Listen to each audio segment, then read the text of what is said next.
Hey there, feral friends and fam. My name is Allie LaRoe, if you haven't kind of met me before, I guess, in the internet way. And I'm a songwriter and a performer out of Seattle with a band called The Feral Folk, but my secondary obsession is tarot cards. So I was doing this before where I would read cards and I'd make a playlist. And I kind of am refocusing it so that it's not necessarily about trying to let you know what you need to know for the week. It's more about what messages I can share about being a little bit fiercer, a little bit wilder, and stripping away more of the baggage that keeps us from being creative and challenging the authorities that need to be challenged, and really just falling heart over head in love with our lives and ourselves. So, today's cards, or this week's cards, or this year's cards, who knows? However often you feel the need to watch these videos. I'm definitely not doing it daily though, so I'm not putting that pressure on myself. Anyway, in the past position of this reading, we have the Eight of Swords. Now, what the Eight of Swords means is that we've been in a pattern of overthinking, or we're feeling really stuck, but it's in our head. It's not a physical obstacle. It's not a political obstacle. It's not something outside of our control that's stopping us. It's really just us that's stopping us. And so one great line that I really just encountered as I'm going through the artist way with my mom is, I mean, the beginning of it I'm kind of ignoring because it's like affirmations are a great way to blank. But maybe affirmations aren't for you. They're not a huge thing for me. I have a bunch of other tools that help me deal with this little zinger, which is self-hate that is usually disguised as self-doubt.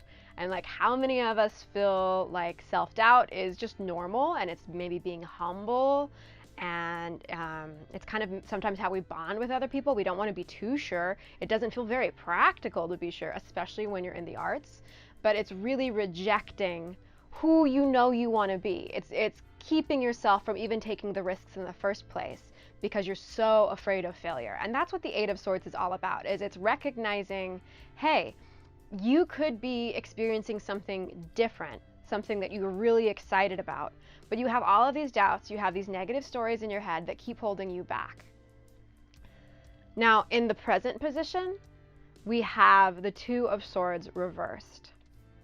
The Two of Swords, when it is right side up, is about being at a crossroads. The Two of Swords, when it is reversed, is really about indecision, not feeling like there's any good decisions, feeling like it's just kind of a double, like a rock in a hard place type of situation. And again, it's feeling stuck. So this is just giving us a little bit more insight about the previous card, about the Eight of Swords, where yes, mentally you're telling these stories and you're kind of refusing to make a choice because it doesn't feel like there's any good outcomes possible. And so I think that this card is also a reminder that we have to take baby steps. It's okay for it to just be small shifts, and it's okay for it to be uncomfortable for a while. When I quit my day job to do music full time, it felt like being Wile E. Coyote, running after the Roadrunner, getting like off of the cliff, looking down, and then plummeting. Like, it was rough for a long time, and sometimes it still gets really scary. I'm still scared that whatever momentum that I've made and whatever security that I've built for myself is just gonna fall out from underneath me out of nowhere. So it doesn't have to feel instantly good for it to be a good choice. And I feel like that's where we're at right now, is being able to make the decision even when it doesn't feel amazing right away, but we know that it's what needs to happen. The Knight of Swords reversed is again playing into this. So basically the way that I do a reading is I think of it as kind of an alchemical reading. So we have the elements of the past that are coming into play, the present that's at the center, the maybe fear of the future or projections into the future, and sometimes in like a weird, crazy, creepy way, what will happen if we do not change course and follow the advice that we're getting. And then up above we have our conscious patterns, and sometimes maybe wounds that we're aware of or positive things. And then below, it's like our subconscious motivation. So it's as above, so below is what I think of when I put those cards down. So in the future position, we have the Knight of Swords reversed. And for me, especially with these other cards, I feel like we're trying to rush. It's like we're trying to push through all of the difficulties. We really, really just want to get into that future. And we're not necessarily paying attention. And sometimes we're sabotaging ourselves because we're not paying attention. And so the Knight of Swords, when it's right side up, is somebody who's very creative and like problem solving. But right side down, there's just a lot of chaos there. And it's also about like getting overly fixated on a specific future. And when you do that, then you don't necessarily notice other opportunities that are opening up in relationships. Maybe you get fixated on a certain person, and then you don't notice other people that are around you. I mean, clearly, if you're in a monogamous relationship, that's one thing. Like, you do that.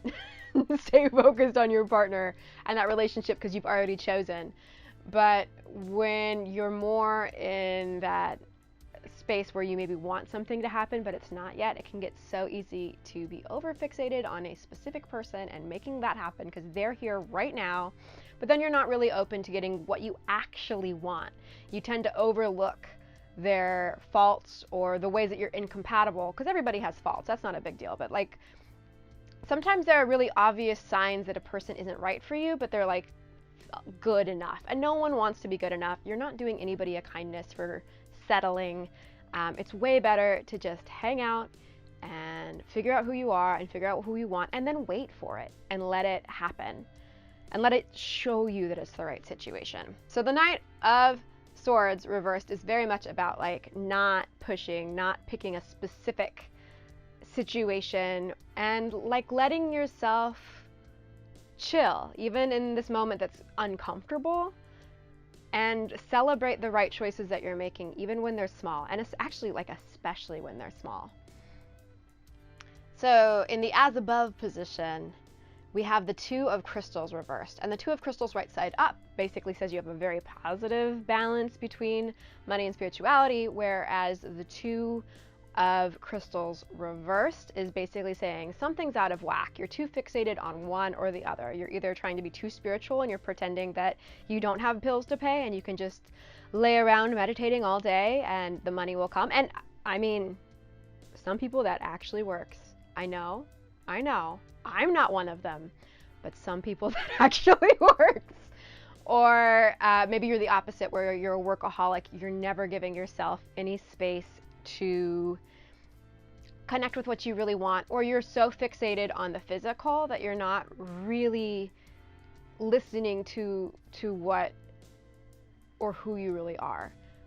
So an example of this from my 20s is like I tried to quit music, you guys.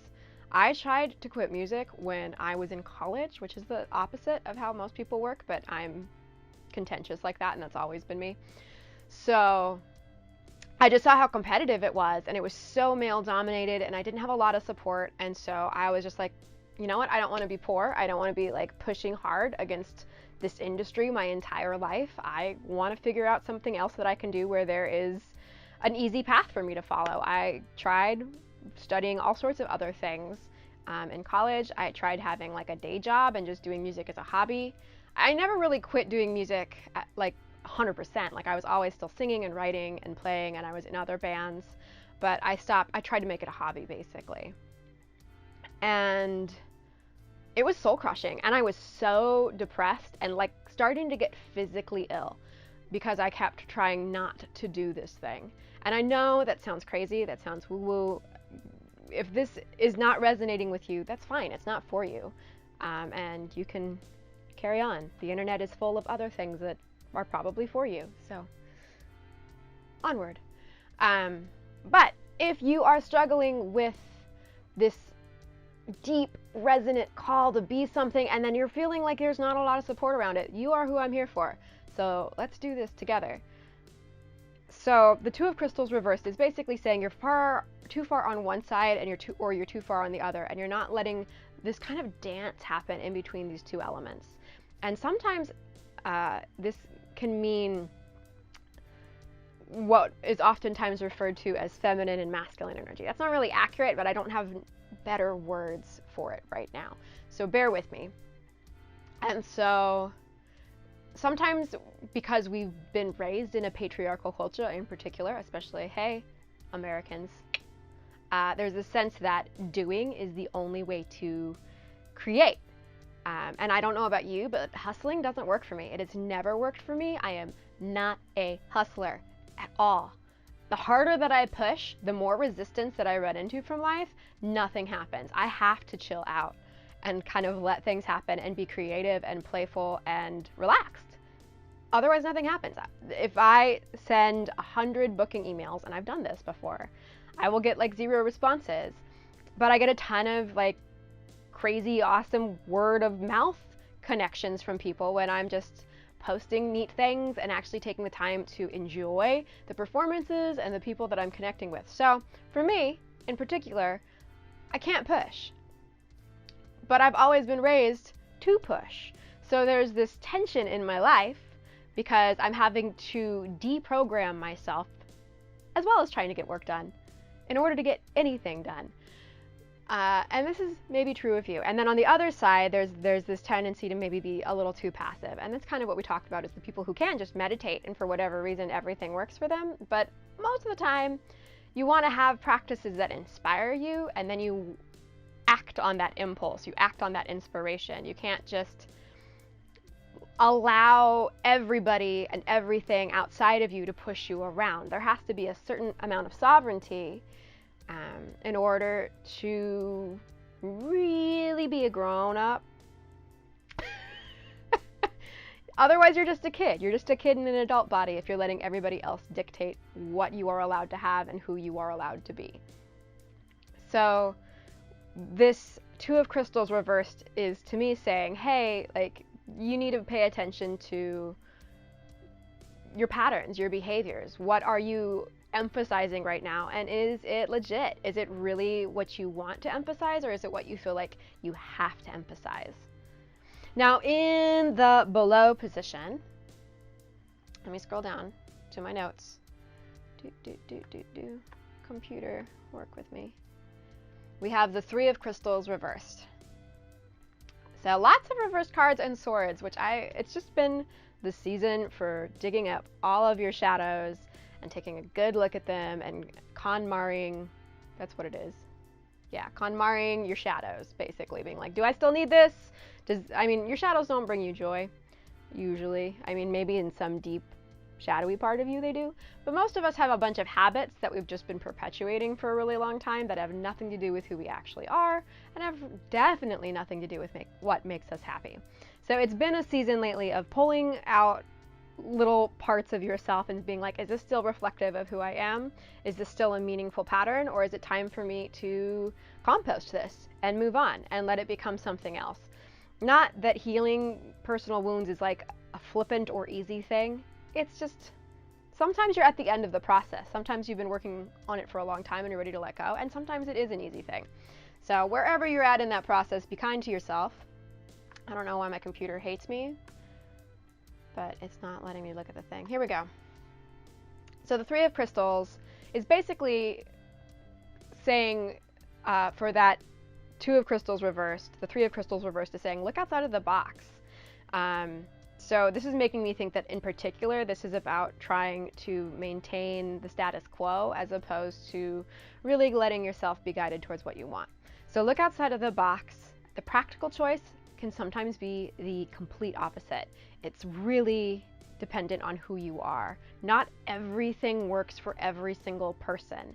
And there's a lot of personalization that you can't count on other people doing for you. You just have to take responsibility for it and do it. It's a really good time to focus on your creativity. And when you are feeling stuck, kind of playing with that energy. So playing imagination with yourself, playing pretend, looking at what's a fun way that I can rewrite my story where whatever these challenges are, I'm able to overcome them. I'm able to look at myself in a different way, and I'm able to look at the situation in a different way and kind of role play in my head or in my journal or even with a friend a positive outcome for whatever stickiness that I'm in. And how can I make this whole process enjoyable? You know, that's another thing that I think we oftentimes forget, is that even when we're having to do gross things, hopefully not morally gross, but things that we don't necessarily enjoy or are not particularly well cut out to do, house cleaning, we can make the choice to try and find some pleasure in it. Try to find some way that's honoring all of us instead of just trying to discipline ourselves into becoming somebody that we're not. All right, so the playlist that I made for this video is all about really feeling that kind of stickiness, feeling the intensity of the emotions that have come up in these cards and just the frustration, and then finding hope in that. So the songs include some famous people you'll recognize. There's some new Foo Fighters in there, and also Jesse McNeil, who opened for our single release show a couple weeks ago, and my band's brand new single. So the Feral Folks Small Death is in there as well. Thank you so much for watching this video. Like, subscribe, comment, let me know what you're working through in the comments. I'd love to hear, and I'll see you the next time I do this. I don't know how often I'll do this yet, because, yep. Anyway, mwah.